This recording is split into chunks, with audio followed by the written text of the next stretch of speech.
वर्षांपूर्वी आमच्या घरापासून थोड्याच अंतरावर एक डार्लिंग कुटुंब राहत असे. त्यांच्या कुटुंबात 3 मुले होती. त्यांची नावे होती जॅन, मायकल आणि वेंडी. वेंडी नेहमी तिच्या आईला सांगत असे की कसा पीटर पॅन तिच्या खोलीत बासरी वाजवत असे. तिची आई तिला नेहमी म्हणायची की या सर्व तिच्या कल्पना आहेत, पण खोलीत पाने पडलेली असायची, त्यामुळे ती गोंधळून जायची. वेंडी नेहमी म्हणायची की पाने पीटर पॅन मधून पडतात. एका रात्री जेव्हा त्यांचे आई बाबा बाहेर गेले होते, त्यांनी मुलांना घरात एकटंच ठेवलं होतं. जेव्हा त्यांना झोप आली ते झोपी गेले. पीटर पॅन खोलीत आला आणि ती पाने शोधू लागला जी तेथेच राहून गेली होती. त्याच वेळी वेंडीला जाग आली. पीटर पॅन, मी तुझीच वाट पाहत होते. तू वास्तवात आहेस यावर कुणाचाच विश्वास बसत नाही. वेंडीने पीटरला पाने परत केली जी तिने पीटरसाठीच लपवून ठेवली होती. तिला पीटर खूप आवडला. वेंडी, मी तुला एक अद्भुत साहसी कथा ऐकवू का? मला साहसी कथा नाही ऐकायची. मला पीटर पॅन म्हणून जगायचंय. त्याच वेळी पीटरची छोटी मैत्रीण परी टिंकर बेल खिडकीतून आत आली.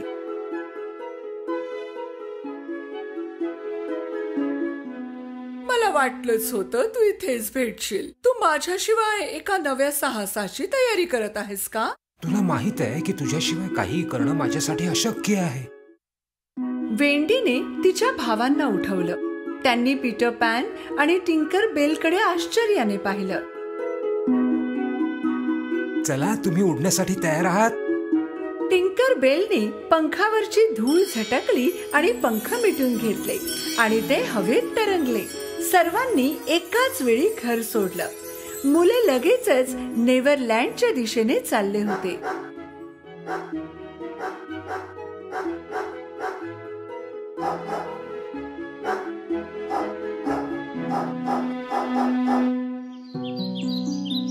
खूप मोठा प्रवास केल्यावर ते नेव्हरलँडला पोहोचले आणि तेथे ते होते.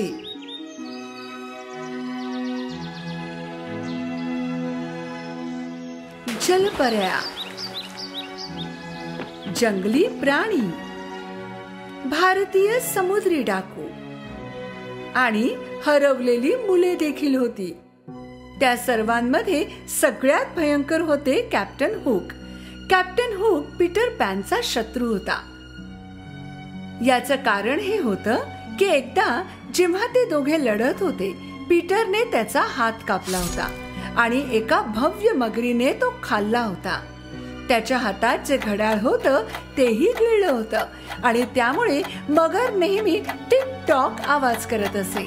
म्हणून कॅप्टन हुकला नेहमी आधीच जाणीव व्हायची की मगर जवळपास आहे, तिच्या टिक टॉक आवाजामुळे. डेकवर त्याच्या दुर्बिणीने चहूबाजूला पाहताना कॅप्टनला समोरच्या पहाडावर पीटर पॅन मुलांसोबत दिसला. त्याने ताबडतोब त्याच्या माणसांना तोफ गोळ्यांना आग लावण्याचे आदेश दिले. पीटर पॅन आणि मुलांना तोफेपासून वाचणं कठीण होतं. टिंकरबेल, तू मुलांना एखाद्या सुरक्षित जागी घेऊन जा. मी हुकचा सामना करतो. टिंकरबेल वेंडीचा तिरस्कार करत असे, म्हणून ती वेंडीला पीटर पॅन पासून दूर ठेवू पाहत होती. काहीतरी बहाणा करून तिने वेंडीला तिथेच पहाडावर सोडून जॅन आणि मायकलला समुद्री तटावर एका सुरक्षित जागेवर घेऊन गेली. द्वीपावर राहणाऱ्या एका हरवलेल्या मुलाने वेंडीला दूरवरून पाहिलं आणि शत्रू समजून घायाळ केलं.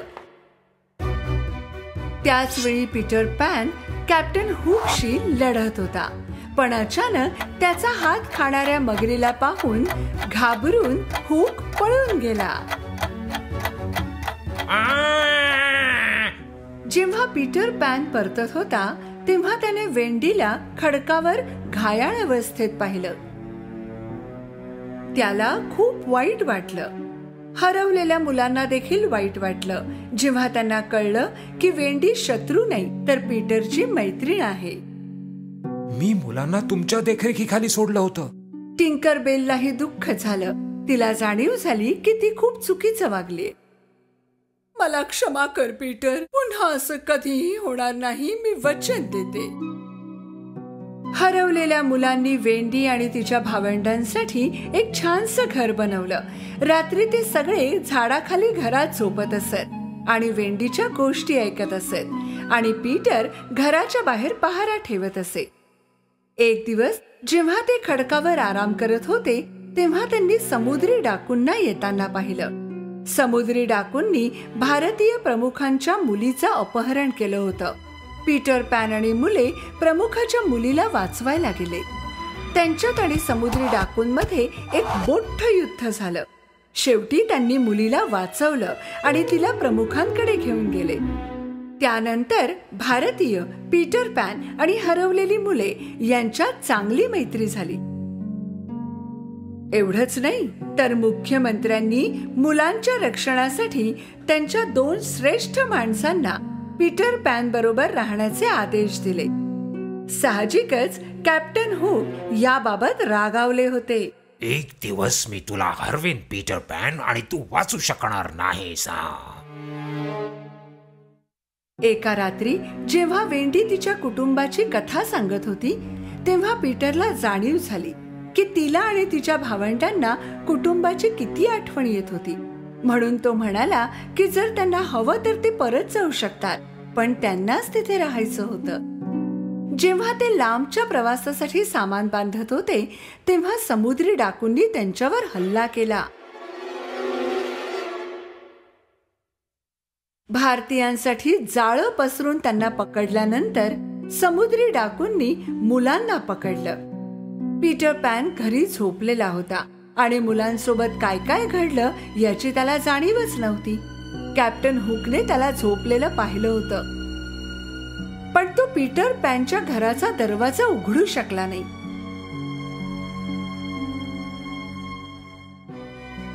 तरीही त्याने सोबत आणलेले विष दरवाजाच्या खाली असलेल्या बाटलीमध्ये भरून ठेवलं, ज्यामुळे पीटर उशिरापर्यंत झोपून राहिला. पीटर पॅन संपूर्ण दिवस झोपून राहिला आणि जेव्हा तो उठला टिंकरबेल खोलीत आली. जे काही मुलांसोबत घडलं ते तिने पीटर पॅनला सांगितल्यावर ते दोघे मुलांना वाचवायला निघून गेले. जेव्हा ते समुद्री डाकूंच्या मुख्यालयावर हॅपी रॉकवर पोहोचले तेव्हा त्यांनी पाहिलं की पहाऱ्यावर कोणीही समुद्री डाकू नव्हता. जेव्हा ते खडकांच्या दुसऱ्या बाजूला गेले तेव्हा तेथील दृश्य पाहून चकित झाले. वेंडी, जॅन, मायकल आणि हरवलेली मुले सगळ्यांना खांबांना बांधलेलं होतं आणि कॅप्टन हुक हातात मशाल घेऊन उभा होता. तुझी शेवटची इच्छा सांग. वेंडी सगळ्यात मोठी होती. तिने बोलायला सुरुवात केली. प्रिय मित्रांनो, माझे शेवटचे शब्द ते असतील जे तुमच्या आईने सांगितले असतील. जर आज ती इथे असती तर म्हणाली असती की घाबरण्याचं कारण नाही आणि धैर्याने मृत्यूला सामोरे जा. साहसी बना. करुणा नेहमी यश मिळवून देते, नेहमी. वेंडीचे शब्द ऐकून कॅप्टन हुकला खूप राग आला. तो तिला जहाजावर घेऊन आला आणि तिला एका मोठ्या खांबाला बांधून ठेवलं. त्याच वेळी पीटर पॅन आणि टिंकरबेल मुलांना वाचवायला तेथे पोहोचले. त्याच वेळी भारतीय आणि त्यांचे प्रमुख देखील तेथे मदतीसाठी आले. पीटर पॅनला खूप आनंद झाला कारण त्यांच्या मदतीनेच त्यांनी मुलांना वाचवले. आता वेंडीला सोडवायची वेळ होती. पीटर पॅन आणि मुले कॅप्टन हुकच्या जहाजावर पोहोचले, जेथे मोजकेच समुद्री डाकू वाचलेले होते. आणि जेव्हा त्यांना वाटले की त्यांना मार मिळू शकतो त्यांनी जहाजावरून उडी मारली. हुक, लपण्यासाठी जागा नाहीये, समर्पण कर. पीटर पॅन आणि मुलांनी कॅप्टन हुकच्या दिशेने जायला सुरुवात केली जेणेकरून तो मागे मागे जाईल. आणि अचानक त्याने एक आवाज ऐकला. तो आवाज ज्याची त्याला सगळ्यात जास्त दहशत होती. घाबरून कॅप्टनने मागे वळून पाहिलं तर मगर त्याची पाण्यात पडायची वाटच पाहत होती. वाचवा! पापणी लवते न लवते तो नावेच्या दुसऱ्या बाजूला पळाला आणि त्याने पाण्यात उडी घेतली. शक्य तितक्या लवकर त्याने पोहायला सुरुवात केली. पीटर पॅन आणि मुले हसू लागली. त्या क्षणानंतर हुकचे जहाज आता मुलांचे होते आणि त्यांचा कॅप्टन पीटर पॅन होता. आम्ही तुमच्या आदेशासाठी तयार आहोत कॅप्टन पीटर. चला निघूया. मुलांनी दोरखंड खाली उतरवले आणि शिडा आपल्या सर्व शक्तीनिशी उचलली गेली. टिंकरबेल चला उडूया डार्लिंग कुटुंबाकडे. मुले हे ऐकून खूप खुश झाली. वेंडी, जॅन, मायकल त्यांच्या आई बाबांकडे जाणार होते, ज्यांची त्यांना खूप आठवण येत होती. जेव्हा टिंकरबेलने पंखावरची धूळ झटकली, अचानक जहाज हवाई जहाज बनले आणि आकाशात उडू लागले. वेंडी घरी जाण्यासाठी आणि त्यांना पीटर पॅन, टिंकरबेल आणि नेव्हरलँड बद्दल सांगण्यासाठी उत्सुक होती. त्या दिवसापासून नेव्हरलँड त्यांचे दुसरे घर होते आणि पीटर पॅन त्यांचा सगळ्यात चांगला मित्र.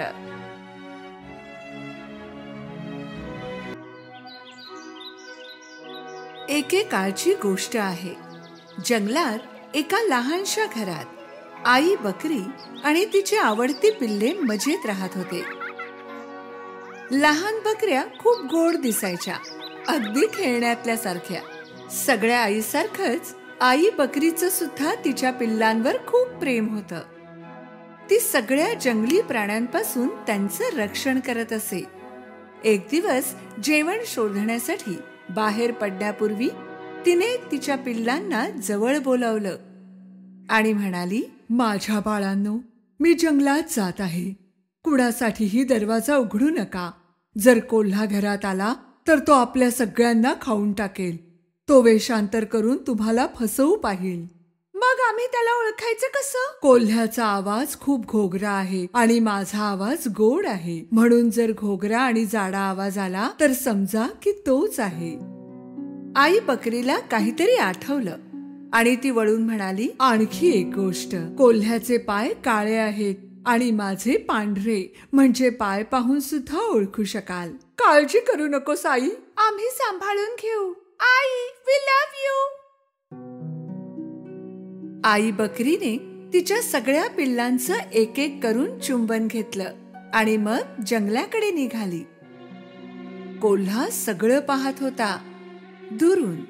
आई बकरी गेल्यावर तो आणखी थोडा वेळ थांबला आणि मग तो त्यांच्या घरी पोहोचला. दरवाजावर टकटक करू लागला.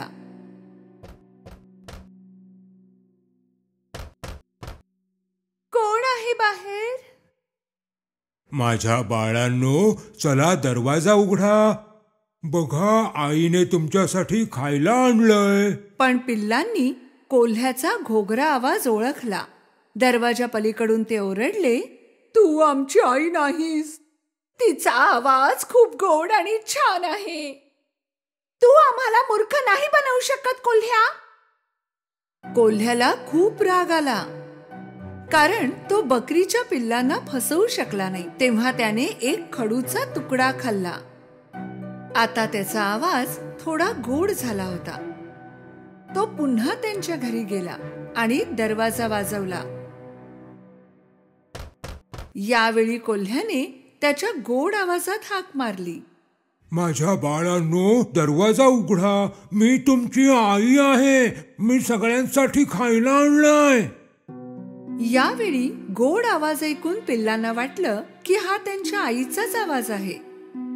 दरवाजा उघडणार इतक्यात त्यांच्यापैकी एक ओरडला, आधी दरवाजाच्या खालून पाय पाहूया.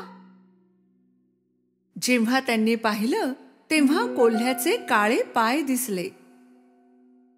सगळे ओरडले, आम्ही दरवाजा उघडणार नाही.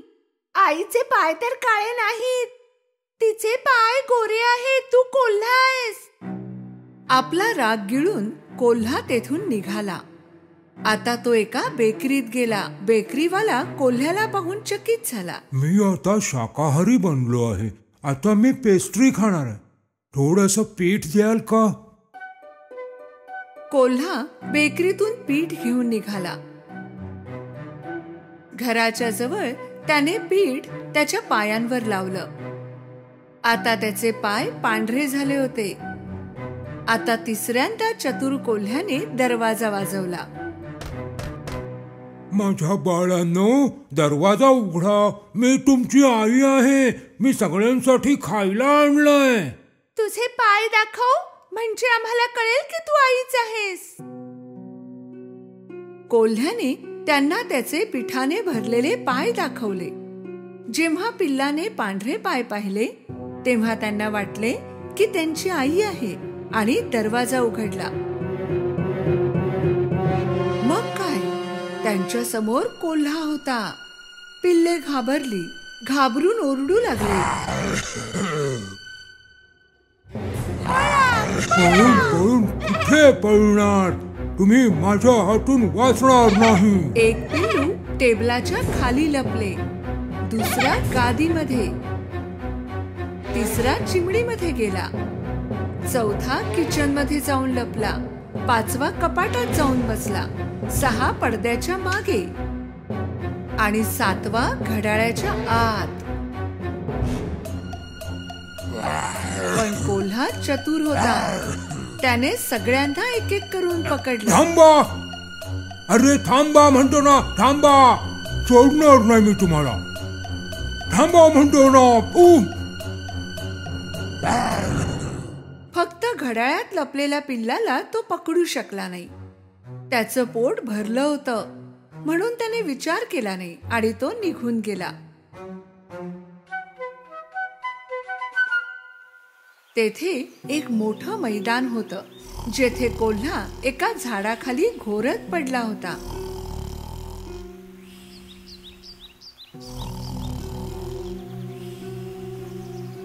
थोड्या वेळाने आई बकरी घरी पोहोचली.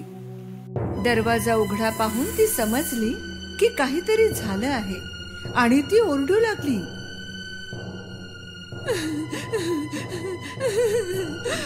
माझी पिल्ल. घरात आल्यावर ती घाबरली. सगळं सामान विखुरलं होतं. पडदे फाटलेले होते, गादी विखुरली होती, उशा आणि चादरी इकडे तिकडे पडल्या होत्या. आई बकरी तिच्या पिल्लांना कुठेच शोधू शकली नाही. एक एक करून नावांनी हाका सुद्धा मारल्या, पण कोणीच मिळालं नाही. मग सातव्याचं नाव घेतलं तेव्हा एक आवाज आला. मी घड्याळाच्या आत आहे आई. आई बकरी ताबडतोब त्या घड्याळाजवळ पोहोचली आणि तेथून आपल्या पिल्लाला बाहेर काढून मिठी मारली. पिल्लाने आईला सगळी कहाणी सांगितली. कोल्हा आला होता वेश बदलून. आम्हाला वाटलं की तू आहेस. त्याने माझ्या सगळ्या भावांना खाऊन टाकलं.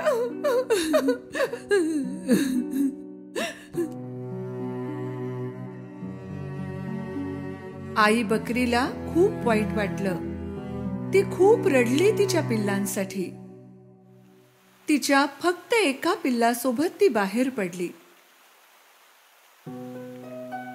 तेव्हा त्यांना कोल्हा झोपलेला दिसला.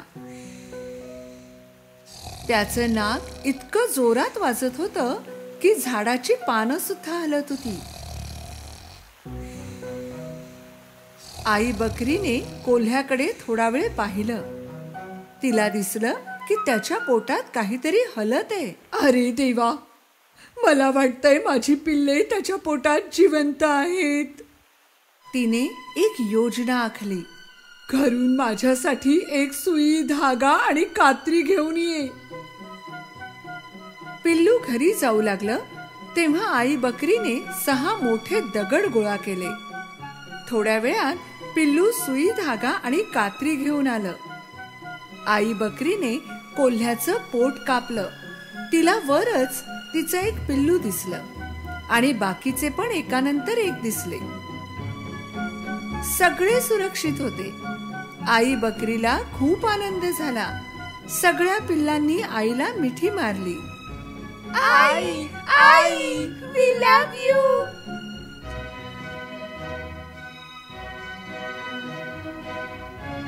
सगळेच खूप खुश होते. माझ्या बाळांनो, तुम्ही सगळे सुरक्षित आहात. आई बकरीने कोल्ह्याच्या पोटात सगळे दगड टाकले. मग त्यांनी त्याचं पोट सुई धाग्याने शिवून टाकलं. कोल्हा एवढा गाढ झोपला होता की त्याला काहीच कळलं नाही. जेव्हा त्याला जाग आली आणि उभा राहिला, त्याचं पोट दुखत होतं. त्याला वाटलं सगळ्या पिल्लांमुळे पोटात दुखत असावं. त्याला खूप तहान लागली. तो नदीकडे गेला पाणी प्यायला. चालताना पोटात दगड एकमेकांवर आपटायला लागले. पोट एवढं जड आणि गच्च वाटतंय की जणू काही मी दगडच खाल्ले असावेत. तो पाणी प्यायला वाकला. दगडांच्या वजनाने तो नदीतच पडला. ओ, वाचवा, कोणीतरी वाचवा, मी बुडतोय, वाचवा, वाचवा, कोणीतरी वाचवा, अरे तो वाचवा. खूप ओरडला, पण कोणी आलं नाही. दगडांच्या वजनाने तो पाण्यात खोलवर गेला. आई बकरी आणि तिच्या पिल्लांनी जेव्हा हे पाहिलं, ते नदीकडे आले.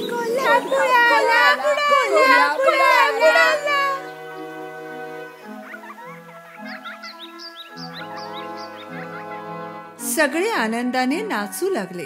त्या दिवसापासून आई बकरी आणि तिच्या 7ही पिल्लांना शांत आणि आनंदी जीवन मिळाले.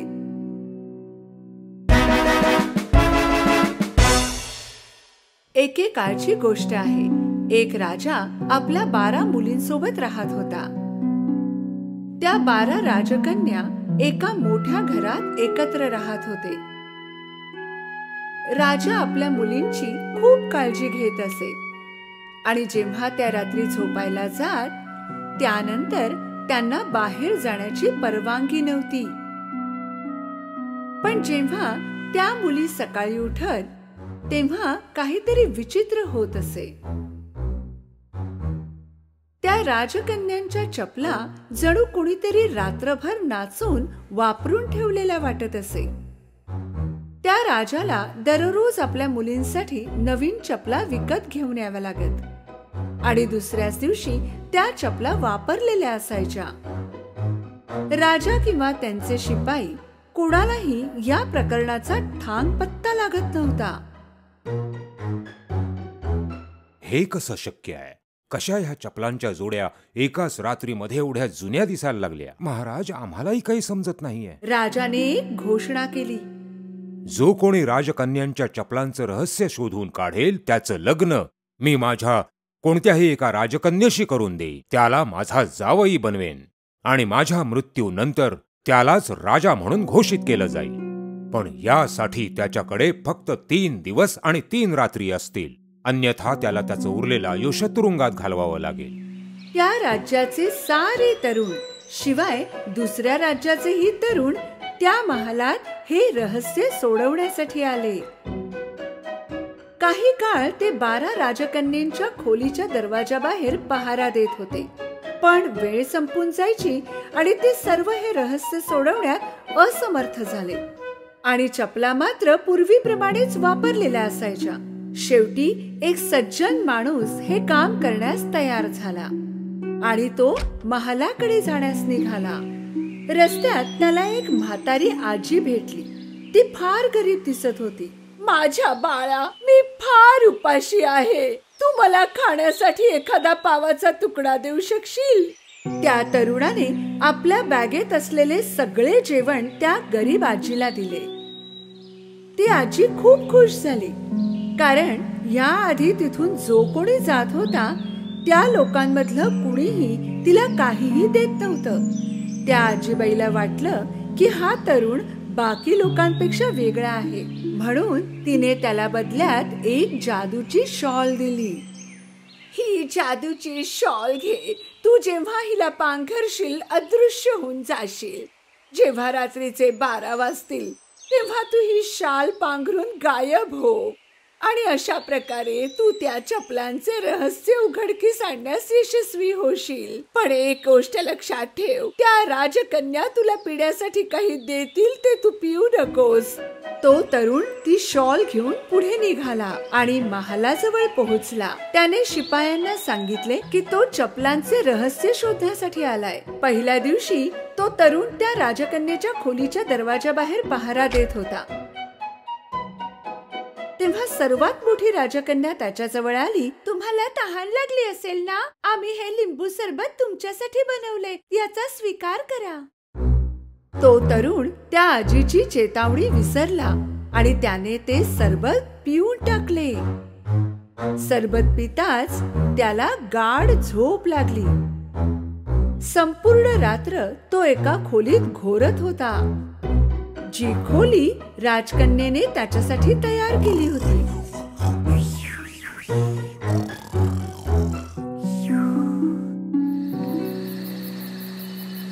पहाट झाली आणि तो तरुण दचकून उठला. मला तर जादूची शाल पांघरून राजकुमारीच्या खोलीत जायचं होतं. दुसऱ्या रात्री पुन्हा तो दरवाजाच्या बाहेर वाट पाहत उभा होता. यावेळी दुसरी राजकन्या सरबत घेऊन बाहेर आली. त्या तरुणाला पुष्कळ तहान लागली होती आणि तो रात्र होण्याची वाट पाहत होता. काहीही विचार न करता त्याने ते सरबत पिऊन टाकले.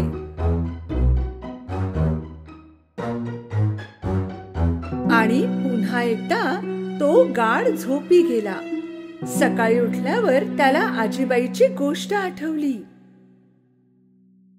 पण एक गोष्ट लक्षात ठेव, त्या राजकन्या तुला पिण्यासाठी काही देतील ते तू पिऊ नकोस. नक्कीच राजकुमारीने सरबतामध्ये झोपेचं औषध टाकलं असणार. त्याच क्षणी महाराज तिथे पोहोचले. 2 दिवस उलटून गेले तरी तू अजून रहस्य शोधलं नाही. जर आज रात्रीपर्यंत तू ते शोधू शकला नाहीस तर तुझं उरलेलं आयुष्य तू तुरुंगात घालव.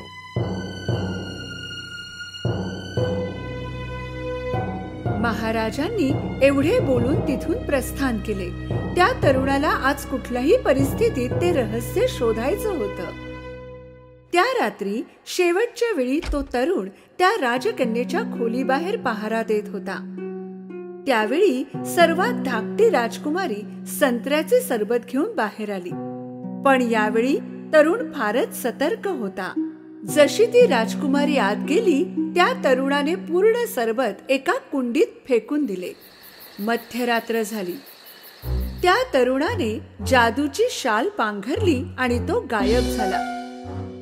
त्याने हळूच दार उघडले आणि आज जे पाहिले ते पाहून तो आश्चर्यचकित झाला. सर्व राजकन्यांनी सुंदर सुंदर गाऊन घातले होते. त्या अतिशय सुंदर नटल्या होत्या. चला जरा पाहून येऊ, तो तरुण झोपला की नाही. एका राजकन्येने दरवाजा उघडून बाहेर पाहिले आणि दुसरीने भिंतीला कान लावून ऐकण्याचे प्रयत्न केले. तितक्यात तरुणाच्या लक्षात आले की त्याला घोरण्याचे आवाज काढायला हवे.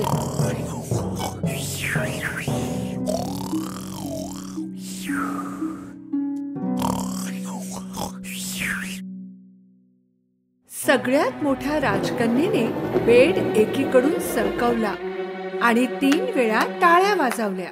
बेडच्या दुसऱ्या कोपऱ्यामधून एक गुप्त मार्ग दिसू लागला. त्या तरुणाला आपल्या डोळ्यावर विश्वास बसत नव्हता. एक एक करून सर्व राजकन्या त्या गुप्त मार्गाने खाली जाऊ लागल्या आणि तो तरुण देखील त्यांचा पाठलाग करू लागला. हा गुप्त मार्ग शिड्यांपर्यंत जात होता, जिथे 100 शिड्या खालच्या बाजूला जात होत्या. त्या राजकन्या जेव्हा खाली उतरत होत्या तेव्हा त्या तरुणाचा पाय एका राजकन्येच्या स्कर्टवर पडला. आह, कुणीतरी माझ्या स्कर्टवर पाय ठेवला. अगं वेडी, तू स्वतःच शील. शिड्या उतरून त्या जंगलात पोहोचल्या. त्या राजकन्या उंच झाडींच्या मधून चालत होत्या, ज्यांच्या पांढऱ्या फांद्या होत्या. तरुणाने त्यातली एक फांदी तोडली आणि त्यांचा पाठलाग केला. फार लांबपर्यंत चालता चालता त्या राजकन्या एका नदीच्या काठी थांबल्या. त्या नदीमध्ये 12 बोटी होत्या आणि प्रत्येक बोटीत एक एक राजकुमार त्यांची वाट पाहत होते. त्या राजकन्या बोटीत जाऊन बसल्या आणि तो तरुण देखील शेवटच्या एका बोटीत बसला. बोट आज थोडी भारी वाटते ना, जणू आणखी सुद्धा कोणी बसला असावा. विचित्र आहे. स्वप्न बघणं बंद कर. नदी पार करून ते सगळे एका विशाल चमकदार महालात पोहोचले आणि त्यांना आतून संगीताचा आवाज ऐकू येत होता. त्या तरुणाने खिडकीतून आत डोकावले. त्याने पाहिले की आत काही लोक नाचत होती. त्या सर्व राजकन्या महालात प्रवेश करताच नाचू लागल्या. त्या नाचता नाचता थकल्या, पण तरी सुद्धा थांबत नव्हत्या आणि म्हणूनच त्यांच्या चपला वापरलेल्या असायच्या. तरुणाने स्वतःची भूक मिटवण्यासाठी टेबलवर ठेवलेला केकचा एक तुकडा उचलून खाल्ला. सर्वात धाकट्या राजकन्येने हे पाहिले. माझा केक हवेत तरंगतोय, जणू कोणी अदृश्य मनुष्य तो खातोय. काहीही बोलू नकोस. तरुणाने सर्वांची नजर चुकवून टेबलवर ठेवलेले सोनेरी कप उचलले. राजकन्या पहाट होईपर्यंत नाचत होत्या. नंतर त्या बोटीत बसून नदी पार करू लागल्या. जंगलातून चालता चालता शिड्यांनी वर चढल्या. शेवटी त्या आपल्या महालात पोहोचल्या, परंतु त्यांच्या चपला वापरलेल्या होत्या. तो तरुण खूप खुश होता, कारण त्याने वापरलेल्या चपलांचे रहस्य शोधून काढले होते.